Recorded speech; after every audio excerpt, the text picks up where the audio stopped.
Seorang wanita parubaya ditemukan tewas di pinggir jalan di Jalan Pasir Sirem, Kecamatan Geger Bitung pada hari Rabu, tanggal 26 Juni tahun 2024 silam. Masyarakat yang mengetahui penemuan ini menjadi geger dan penasaran ingin mengetahui identitas jasad tersebut. Jadinya TKP dipenuhi oleh warga. Lantas siapa pemilik jasad tersebut? Mungkinkah korban meninggal tak sengaja jatuh dari kendaraan? Atau ada konspirasi jahat di baliknya? Sebelum masuk ke awal cerita, Mia ucapkan terima kasih banyak buat kalian yang udah klik video ini. Cerita ini adalah berita fakta yang berhasil Mia rangkum dari berbagai media berita terpercaya tanah air dan menyajikannya sebagai alur cerita. Semoga dapat dengan mudah untuk dimengerti. Dan siapkan hati juga pikiran kalian agar mendalami kasus ini dengan benar.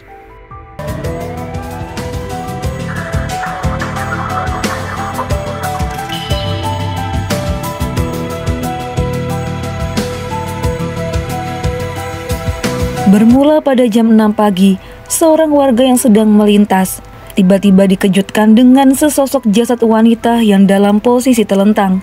Sontak saja warga sekitar menjadi heboh dan berbondong ingin datang ke lokasi dan melihat penemuan jasad itu. Hingga akhirnya petugas kepolisian dan tim medis yang datang ke lokasi bekerja sama dengan Puskesmas Geger Bitung segera memeriksa jasad wanita malang tersebut. Dalam visum luar, terlihat ada luka di sekitar siku, lengan kanan dan kiri, ada juga memar di area wajah. Saat ditemukan, korban mengenakan kaos biru muda dan celana berwarna biru tua. Namun tidak ditemukan identitas diri bersamanya. Untuk itu, dibantu oleh beberapa media lokal yang memberitakan tentang penemuan mayat, berita ini menyebar luas ke kalangan masyarakat yang mungkin saja mengenali atau bahkan adalah anggota keluarga yang mereka cari. Segala upaya sudah diusahakan untuk mengetahui identitas korban. Sambil menunggu waktu, berita penemuan mayat ini menjadi viral dan tersebar hingga ke seluruh negeri.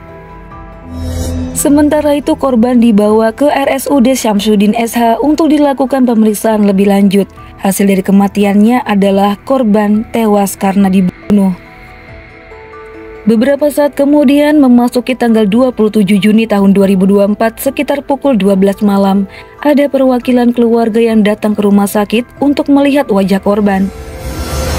Ibtu Bayu Sunarti selaku Kapolsek Geger Bitung mengungkap keluarga berhasil mengetahui penemuan mayat itu dari postingan di Facebook. Mereka yang memang telah mencari sanak saudaranya yang menghilang menjadi penasaran dan nekat untuk melihat mayat korban secara langsung. Dan setelah keluarga melihatnya, mereka menjadi panik dan histeris tak terkendali. Tangisan pun pecah. Mereka tak kuat menahan emosi saat mengetahui keluarganya tewas dengan cara yang memilukan. Apalagi korban dibuang di pinggir jalan. Begitu kejam dan tak berperi kemanusiaan. Korban bernama Lili, berusia 50 tahun, tercatat sebagai warga Kabupaten Cianjur. Keluarga bersaksi, Lili terakhir kali terlihat saat ingin meninggalkan rumah pada tanggal 25 Juni 2024 bersama dua orang rekannya. Diketahui Lili memiliki riwayat penyakit darah tinggi, namun karena hasil otopsi belum keluar, petugas belum menyimpulkan dengan pasti apakah kasus ini adalah pembunuhan atau bukan. Dan tak berselang lama, dokter forensik bernama Nurul Aida Fathia mengeluarkan hasil visumnya, yaitu jenazah dapat dipastikan meninggal dengan tidak wajar. Kemudian setelah mendapatkan hasil ini, penyidik mulai mengumpulkan bukti-bukti terkait kematian korban. Petugas menanyai saksi di sekitaran TKP juga keluarga. Penyidik juga bertanya mengenai dua orang yang diduga terakhir kali melihat korban hidup, namun keluarga tidak tahu pasti siapa keduanya. Dari keterangan keluarga termasuk suaminya, Lili kehilangan beberapa perhiasan yang biasa ia kenakan di tubuhnya. Selain jadi ibu rumah tangga, Lili memiliki profesi sampingan yaitu sebagai rentenir. Ia biasa memiliki kenalan yang ingin berhutang padanya. Untuk itulah penyidik memperluas penyelidikan terhadap nasabah yang biasa berhubungan dengannya. Titik terang penangkapan terduga pelaku akhirnya terungkap. Setelah 3 hari bekerja keras demi mengungkap dalang di balik kematian wanita Parubaya itu, unit Reskrim Polsek Geger Bitung dan Satreskrim Polres Sukabumi berhasil menangkap 2 orang terduga pelaku.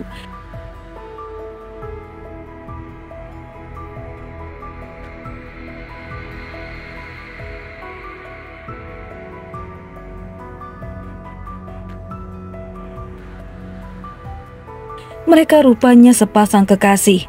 Mereka berinisial WS berusia 35 tahun warga desa Cicaringin Geger Bitung dan NAA berusia 30 tahun warga Sukaluyu Cianjur.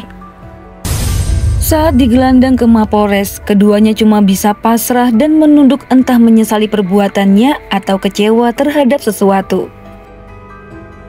Jadi teman-teman, korban yang biasa keluar masuk Pegadaian berkenalan dengan kedua pelaku, tepatnya sehari sebelum korban ditemukan meninggal dunia, yaitu tanggal 25 Juni tahun 2024. Rupanya memang pasangan ini telah mengincar korban karena tersilaukan oleh perhiasan yang dipakainya. Kilauan itu mengingatkan mereka akan hutang-hutang yang menggunung. Bayangan hidup bebas dari hutang segera memenuhi otak mereka. Akhirnya keduanya berpikir keras bagaimana cara mengambil alih semua perhiasan targetnya. Kemudian ketiganya berkenalan dan menjalin kerjasama. Pelaku berniat meminjam uang pada korban, namun korban meminta bantuan mereka untuk menagih hutang ke nasabah pada keesokan hari. Di tanggal 26 Juni itulah korban dan kedua pelaku janjian bertemu. Ketiganya menaiki mobil pelaku dan di dalam mobil itulah kedua sejoli tak berotak ini menghabisi korban dan membuangnya ke pinggir jalan. Perhiasan korban dibawa kabur dan langsung dijual saat itu juga, dan ternyata mereka berdua harus gigit jari. Udah menghilangkan nyawa orang dan kebayang jual emasnya, rupanya emas yang saat itu dikenakan korban adalah imitasi alias emas palsu. Penuh rasa kekecewaan, penyesalan, dan keduanya pulang dengan tangan kosong. Begitulah detik demi detik kegelisahan yang mereka rasakan sebelum dijemput oleh petugas kepolisian.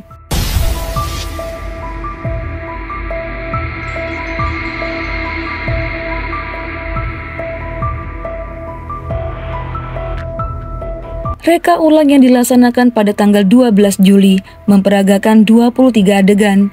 Dimulai dari perkenalan mereka di tempat Pegadaian, kemudian menjemput korban di rumahnya untuk meminjam uang, dan dilanjutkan pergi bersama dengan tujuan menagih uang pada nasabah. Adegan selanjutnya adalah adegan di dalam mobil.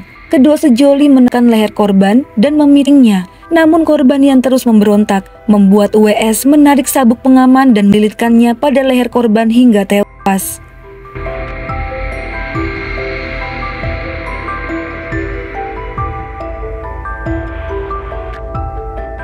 Setelah korban meninggal dunia, NA mengambil perhiasan korban dari tubuhnya, juga uang tunai sebesar Rp108.000 dari dalam dompet korban. Di adegan ke-10, WS melempar tubuh korban ke pinggir jalan. Kemudian adegan NA yang menjual perhiasan korban yang rupanya adalah imitasi.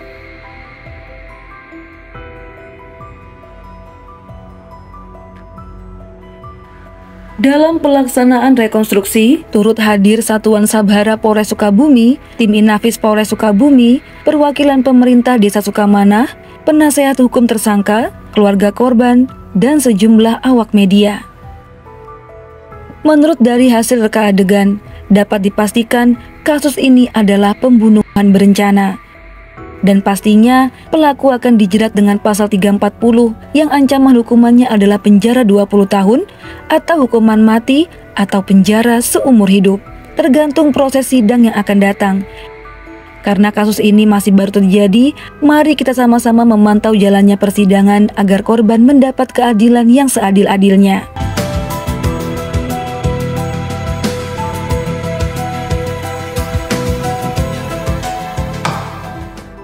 Baik teman-teman, kata-kata apa nih yang cocok buat kedua pelaku? Karena motif mereka merampok dan menghabisi korban adalah karena terlilit hutang sampai nggak bisa nafas. Lagi-lagi persoalan hutang yang rumit. Pesan buat aku sendiri juga buat teman-teman Mia dimanapun berada, Syukuri penghasilanmu saat ini dan mari gunakan sebijak-bijaknya. Memang tidak ada salahnya berhutang, namun kita harus pastikan mampu untuk membayarnya. Mari kita sama-sama mendoakan agar keluarga korban dapat diberi kesehatan, ketabahan, serta kekuatan. Sampai sini dulu video Mia kali ini. Mohon maaf jika ada salah-salah kata. Mia undur diri dulu, sampai jumpa di video selanjutnya. Selamat beraktivitas, bye!